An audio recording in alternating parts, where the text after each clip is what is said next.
Okay, it is Monday, March 28th, and it is freezing. It's 34 degrees, but it feels like the 20s in the wind, and it was just snowing. So a few days ago I had to use all of the ice to bring the ice down below 40 degrees, and now today it had ice on top of it already and didn't need any. So how dare you? Exactly. Anyway, had a bit of a busy week, so I have been out for walks, but I haven't made any videos. And it's windy as fuck, so hopefully the wind does not disturb the audio. We'll see. I won't know, obviously, until I fucking get home. Go! But lots of insanity going on, you know, in the hell was that? Something just ran through the woods. In the world. But, you know, with the insanity and the lunacy must come laughter.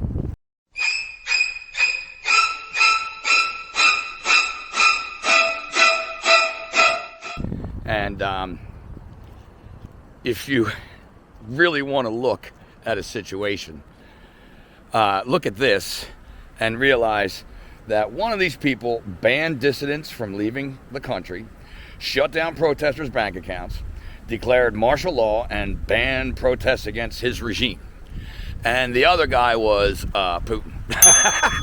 You want a piece of me? And it's funny to sit and really look at the goofballs, your Trudeaus, your senile Bidens, and whack jobs, Kamala Harris. Did you see Kamala Harris explain the war? So Ukraine is a country in Europe. It exists next to another country called Russia. Russia is a bigger country. Russia is a powerful country. Russia decided to invade a smaller country called Ukraine. So basically that's wrong. Yeah, I mean, like, are you in first grade? The sky is blue. Everybody listen to what I say. Then you think and tell me if it's in the daytime or nighttime. When does the sun rise? In the daytime. When does a rooster crow? In the daytime. Like, what the fuck? Between her and the other pill-popping lunatic.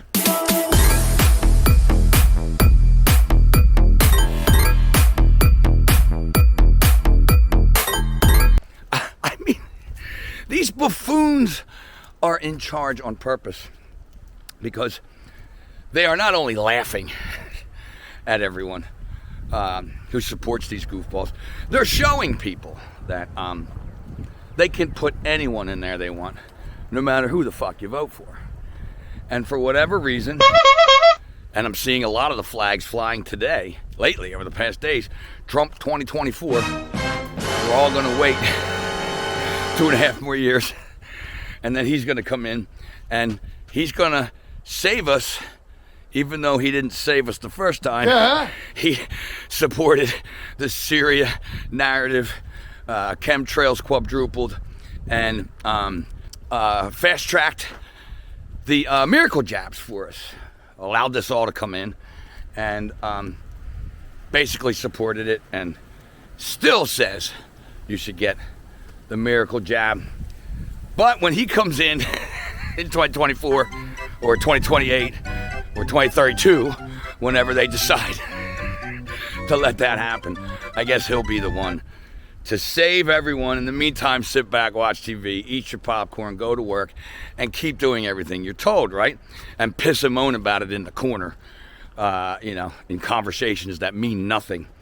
Because most people really don't have the mental capacity to handle what's going on, because they're cowards, you know. And as we've said before, you know, many times, this agenda, this PSYOP is going to show and separate the cowards from the courageous, the truth from the lie. It's going to show people who they really are, because most people haven't taken a stand in their own life, some situation that isn't right that goes on in front of them. They've shut their mouth and just allowed it to happen, or whatever situation going on around them that intervening would cause disruption, controversy, maybe for yourself, and consequences of actually having to build the integrity necessary to stand in what is right, no matter what those consequences are. And then as time goes on and more and more experiences occur like that, you build inside of yourself this integral value of doing the right thing, knowing what the right thing is objectively and morally, and to right the wrong, so to speak, that occurs in your presence. But most people shut their mouths for their paycheck, for their lack of will, and their lack of self-respect, let alone respect for others. And that is why a situation like this can flip from the nonsensical pandemic to the well-planned, well-thought-out, and well-orchestrated beginnings of this Ukraine conflict. They didn't even change the colors. In fact, the colors were purposeful during the Corona era and the lead up to this conflict, because they know how stupid everyone is. And they can just go right from one to the other. And one disappears off the propaganda machine for good. Just the Fauci's disappear, and the nonsensical CDC representatives, and the whole story itself just poof. Now it's still all of a sudden starting to make its way slowly. Oh, be ready for the fourth jab, because we'll have to go through this again, and you should keep doing what you're doing. And they keep that narrative going, especially on the Biden narrative, that those that follow him politically are mostly the ones walking around with face diapers now, which, if you can see, I can, aren't many people. Even in places of employment, as I've said, where people have worn masks for these whole 2 years, and I said in the last video, some people, I never even saw their face, so it was a bit of a shock to see their face. And of course, I've never worn one, so they've always seen mine. There is no 100%, there's no place that I've gone where 100% of the people have been maskless. There are small minorities of people that, even though they don't have to, still wear it. So they are the most severe brainwashed and the supporters of this lunacy with zero understanding of what it actually is. And then there's the people that know it's a bunch of horse shit, but haven't really done anything or said anything, and just kind of gone along to get along, as they've done their whole lives, because they don't have the courage to allow the foresight of what is going on here to reveal to them, where this is going. And the consequences would be too catastrophic to their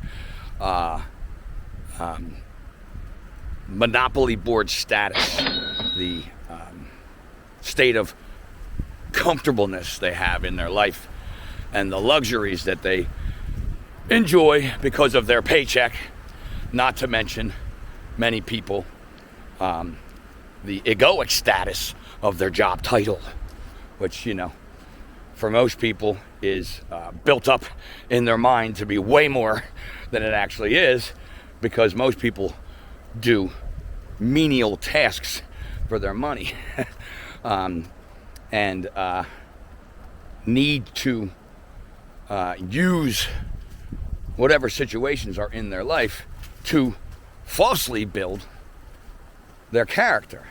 So doing everything you're told in certain fields, whether it's teacher, whether it's police, whether it's medical, for your paycheck, knowing that it's wrong procedurally, medically, historically, whatever the field you're in, and doing it anyway for the money you receive, makes that person have to cling to that title more and more to tell themselves they are a good person. And then virtue signal behind the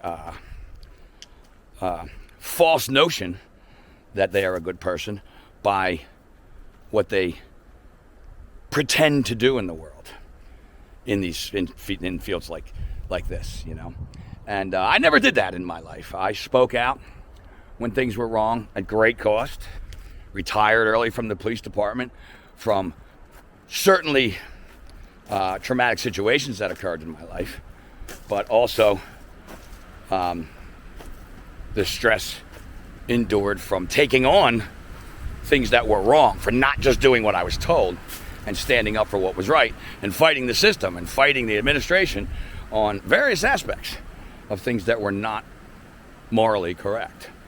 Didn't mean I had the whole picture then and see that the entirety of the system and the order following fields are inherently wrong, as I do now, as has been demonstrated clearly over the past 2 years by people in uniform throwing old ladies around and not stepping into their power and saying, wait a fucking minute, we're not doing this, in great numbers, just as the population has done. They've allowed this to occur by their willful ignorance. Again, whether choosing to stay ignorant and supporting this scientism that is so false it isn't even funny, or by ignoring it, hoping it goes away, and allowing it to continue. The only people that have made any difference are those that speak out against it and refuse to comply with it, and have made it their priority to try to be an example to other people to do the same. Because we know that historically, patriots like ourselves, freedom fighters, those that will stand up against a tyrannical government, even though they are being portrayed as turncoats and terrorists and, sympathetic supporters of the enemy. The reality is that those that have stood up against their own tyrannical governments, once they have turned tyrannical, are the only ones who have made a fucking difference all throughout history in cultures and regimes changing from their tyrannical nature to a less tyrannical one, because we've never gotten to the point of pure freedom, obviously, in this battle for freedom, because people refuse to understand the truth of the situations at hand that can get them there out of fear. Who'd like to come and say hello? Well done, Harry. Well done. Come on now. Now, you have to let His feathers, Ken because he won't thank you for that.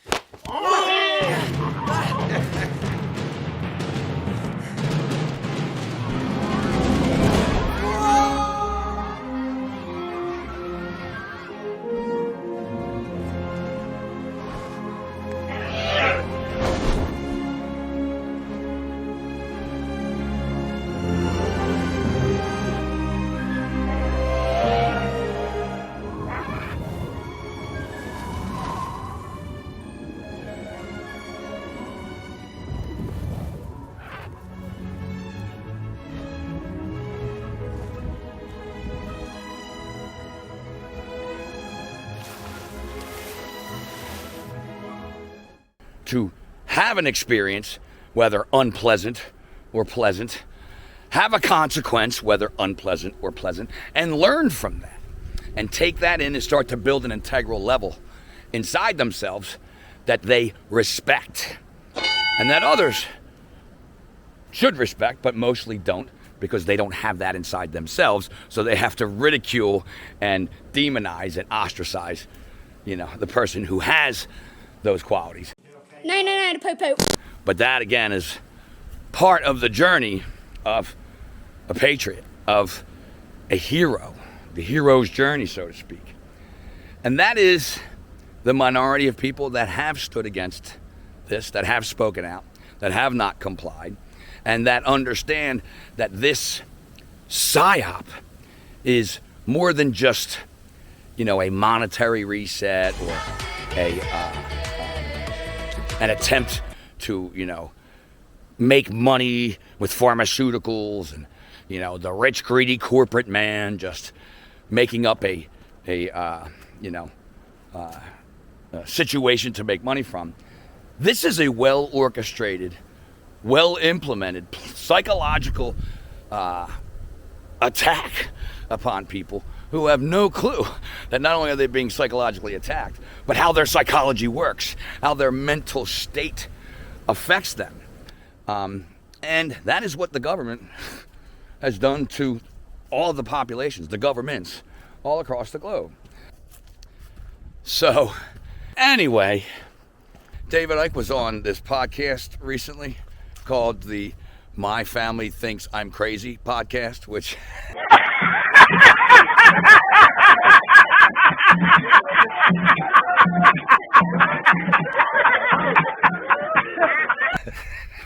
is a spectacular name for a podcast.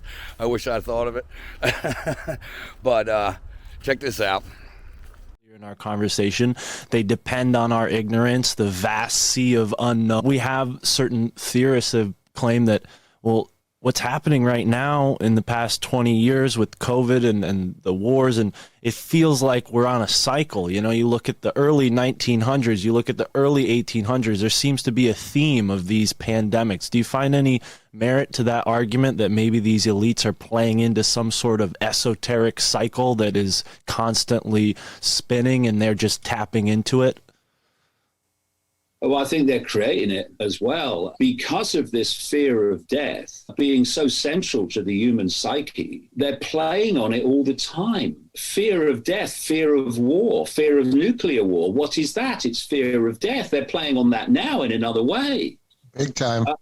So, it's all psychological because, like I said earlier, all behavior comes from the perception of the person behaving. So if you can control perception, you control behavior, and the collective behavior of the human race is called human society. And this is the real foundation of the censorship. This hysterical censorship is about not just telling people what to believe, what to perceive, what perceptions to have. You can do that. But it's also to deny them access to other information that might lead to different perceptions. So what you've had, and it started to affect me immediately, as soon as I started challenging this stuff in the spring of 2020, I was off everywhere. Because if you're going to program someone's perception, which is what this is all about, then you don't want alternative information that might give people another perception. You want to get rid of that. And so what we've seen, again, this progression, this stepping stone, is more and more and more censorship. And we're about to enter another massive stage of it. And what they are doing, they're doing it in Britain through something called the Online Safety Bill, but it's happening in Canada and it's happening in Australia and it's happening all over, is they're using this concept of harm.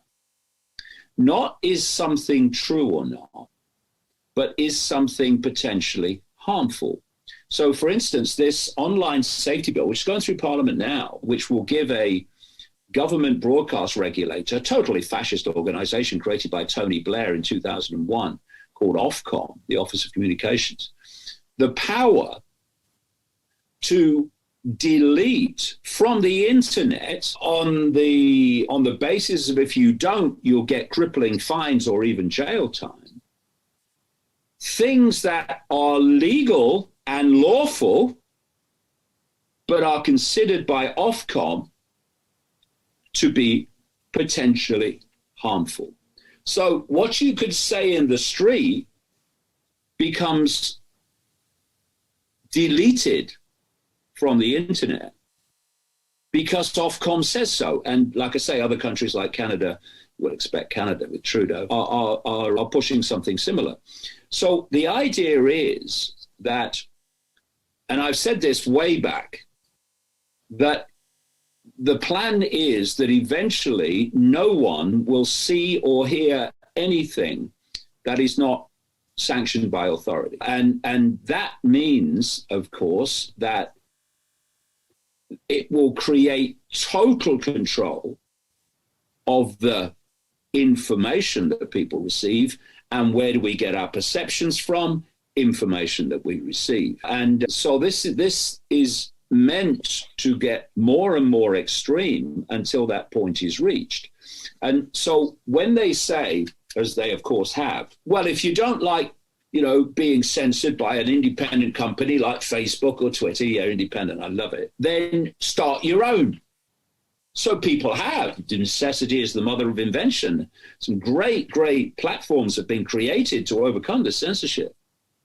But what do they allow? Information that challenges the official narrative. Ooh, can't have that. And that's where these various pieces of legislation are coming in, like the online safety bill, to say to these independent platforms, you take that down or we'll destroy you with fines and jail time. And so that's where it's going. And, people need to realize that where we are is not where it's planned to stay.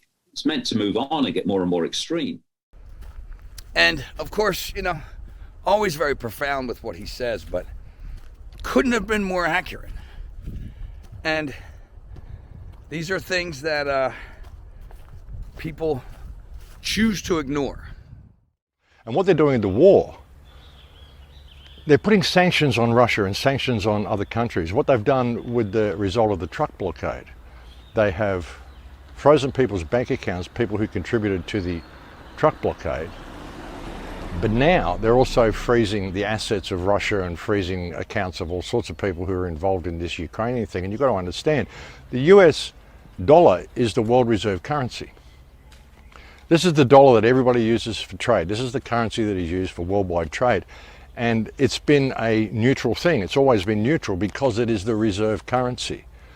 Now, I said to you years ago, and I've been predicting for years, that they want to crash the US as the world reserve currency. The way to crash the US economy and the way to destroy the lifestyle in the US, no matter how many guns you've got, no matter how prepped you are, is to remove the United States status as a world reserve currency, because the United States enjoys certain privileges, such as the massive debt. It's a debt-based nation. It's got the largest debt in the history of the world.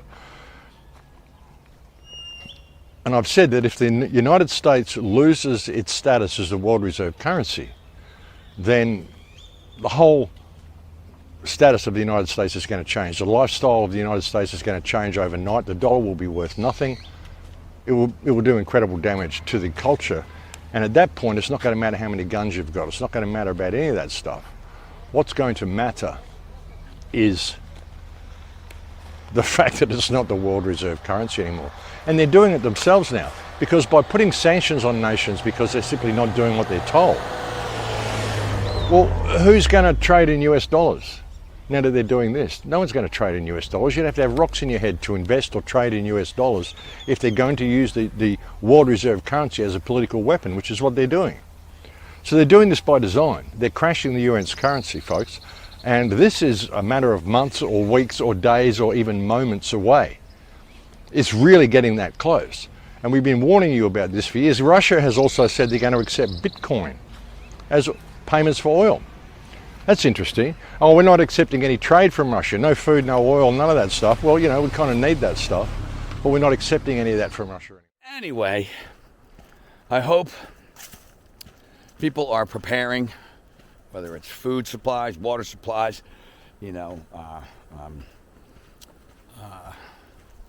emergency supplies, cryptocurrencies, gold, silver. Again, don't forget about the free workshop that Crypto Vigilante is giving to learn all about how to use cryptos, what privacy coins are, and how and why cryptocurrencies are important, because what they're going to do with them is going to be enslaving, but if you understand how to use them, they can be liberating, because they are decentralized. They are not debts owed to the Fed, the central banks, like every dollar in your pocket, which is why they're going to take it all when your bank account is frozen at whatever point this war and current events inflate the dollar enough to its worthless status, you know. So, you know, learning about these things can hopefully, you know, encourage others to then want to teach others about them, because we're only getting through this if enough of us understand these things and then refuse to cooperate with our own enslavement. Anyway, I'm going to close it out there and start heading back, because I am freezing so much that I can barely talk anymore or move my lips. So I hope all is well, and everybody get learning, get speaking. Love you guys.